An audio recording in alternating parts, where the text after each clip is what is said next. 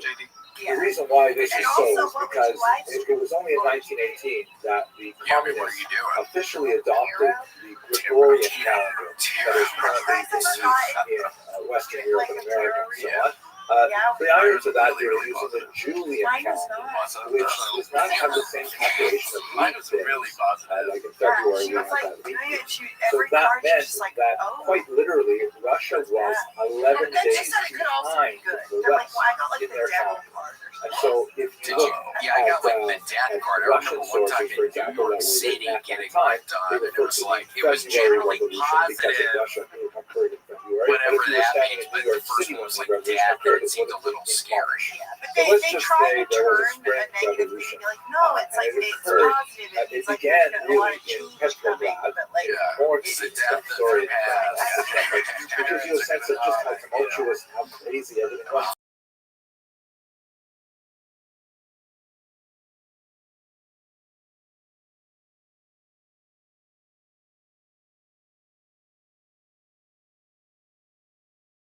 St. Petersburg. The reason why it was no longer called St. Petersburg is because they felt that.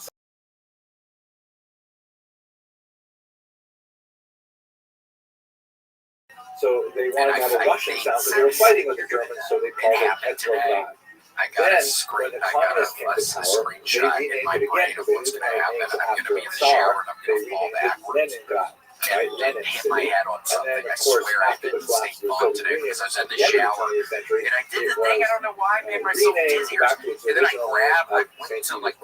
Okay, this is all very simple. But it happened in Petrograd where there was a significant march. It happened to occur on International Women's Day, which is March 8th in the Western calendar. It's actually a very important date that they commemorate even to this day in the Soviet Union and the regions of Eastern Europe. It's different from, let's say, Mother's Day or things like that. What's important for us right now is that there was a huge march and a protest that was specifically clamoring for the government to do something about the tremendous food shortages that were occurring as a result of the war. Don't forget, 1917, we're 3 years into World War I, no sign of slowing down. Russia is really hurting badly. They're not able to equip their troops properly. They're telling their soldiers to go into war, and because they don't have enough bullets, they're saying, use your bayonets first, right? Like, you can imagine you're going up against the enemy, and you can't fire, you have to actually use your bayonet, which means get really close to them. But they have machine guns and things like that, so it's just a disaster. So there's this protest in Petrograd, and according to some news accounts, a woman took a brick and threw it through a bakery window. Everyone rushed in to get the stolen bread. This food riot sort of expanded, took on more political overtones, and ultimately, within a very short period of time, the Tsar's palace was overrun. The Tsar and his family were arrested, assassinated later, and the Romanov dynasty that had stood for hundreds of years fell in early 1917.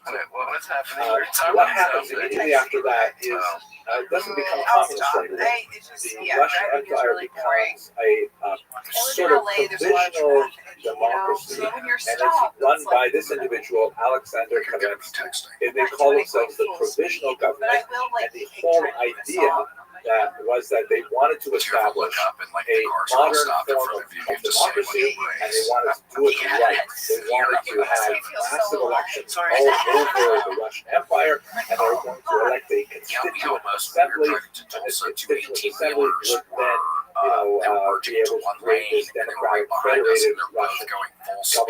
Kerensky was widely admired by the Jewish population because one of the very first acts in his role as the leader of this provisional government is he abolished the hated Pale of Settlement. Here you can see a map of the Pale of Settlement from the Encyclopedia Judaica. It was hated by Jews in the 20th century because it placed all kinds of anti-Semitic restrictions on Jewish activity, Jewish commercial activity,